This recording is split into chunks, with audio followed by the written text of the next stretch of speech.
जानना चाहता हूँ कि पैसे का जीवन में क्या और कितना मूल्य है। वैसे पहले अगर शास्त्रीय भाषा समझ लो, 4 पुरुषार्थ हैं। पहला है धर्म, फिर है अर्थ, फिर है काम, फिर है मोक्ष। धर्म से कमाए हुए धन का महत्व है कामनाओं की पूर्ति के लिए, लेकिन पहले धर्म है। धर्म से अर्थ कमाए और धर्म पूर्वक चलने वाली कामनाओं की पूर्ति में लगाए तो अर्थ का बहुत बड़ा महत्व है। और अर्थ अपने परिवार का पोषण, अपने शरीर का पोषण, ये दूसरे। और सबसे पहले अर्थ का शोधन धन्य प्रथम गति जाकी।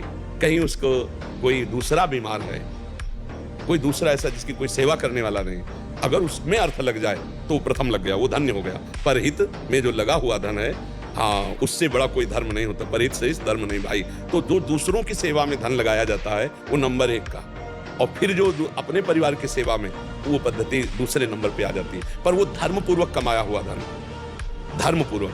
अगर अधर्म शब्द है तो फिर वो धन नाशकारी होगा, क्योंकि अधार्मिक पुरुष की कामनाएं अधार्मिक ही होती हैं और उनमें खर्चा किया हुआ धन दुर्गति को प्रदान करने वाला होता है। पहले धर्म, फिर अर्थ, फिर कामना की पूर्ति, काम, और फिर है मोक्ष।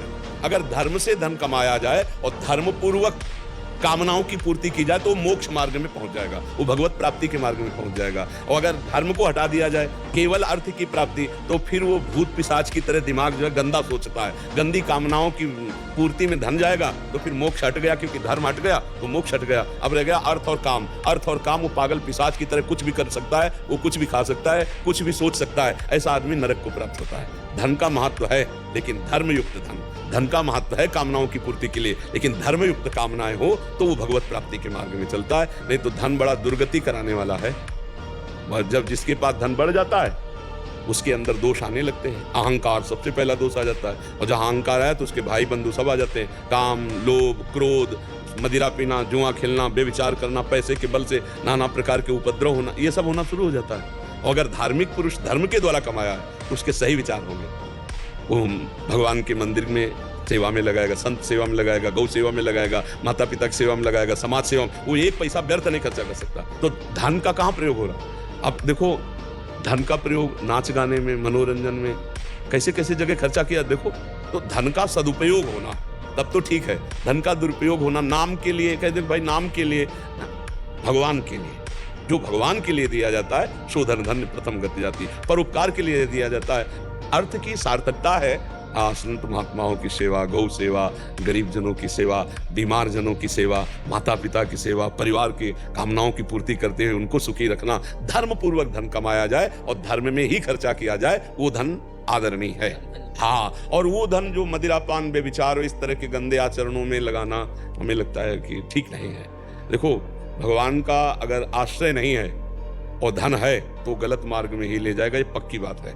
और भगवान का आश्रय है तो संत समागम होगा, तो विवेकवान होगा, तो 1 रुपया व्यर्थ ले खर्चा करेगा। वो यही सोचेगा कि 1 रुपया भी ऐसी जगह खर्चा करूं जो धर्म युक्त हो, अधर्म की जगह ना खर्चा करूं। तो समझ पा रहे हो, धन का बहुत बड़ा महत्व तब है जब धर्म युक्त हो। महाराज जी, श्री जी की कृपा से अगर कभी दान करने का मौका मिलता है तो बहुत दुविधा में आ जाता हूँ, कितना दूं, क्या दूं, कैसे दूं। और अगर इतने में अगर कोई चला जाता है तो फिर मन बहुत जलता है। और अगर मैंने बिना सोचे समझे दे भी दे दिया तो फिर मन बोलता है बड़ा तू हीरो बन रहा है, मतलब। या वैसे देखो, ऐसा विचार वो अज्ञान के कारण ही है। देने के बाद तो फिर चिंतन नहीं करना चाहिए। और इसके बाद देने के पहले अगर आपको पात्रता देखनी तो आप देख सकते हो कि जिसको मैं पैसा दे रहा हूँ, ये व्यक्ति शराब तो नहीं पिएगा जाके, ये व्यक्ति गलत तो नहीं करेगा। तो इसीलिए हम कहते हैं धन देने में तो विचार करो, भोजन देने में किसी के विचार की जरूरत नहीं। अगर कोई भूखा है, कोई प्यासा है, हम पानी पिला देते हैं, भोजन दे देते हैं, वो उसमें कोई पाप की संभावना नहीं। मतलब हम कोई भूखा कह रहा खवा दीजिए, हम 4 पैसे की रोटी दाल दे के खवा देते हैं। रुपया देने में थोड़ा बुद्धि रखने की जरूरत है।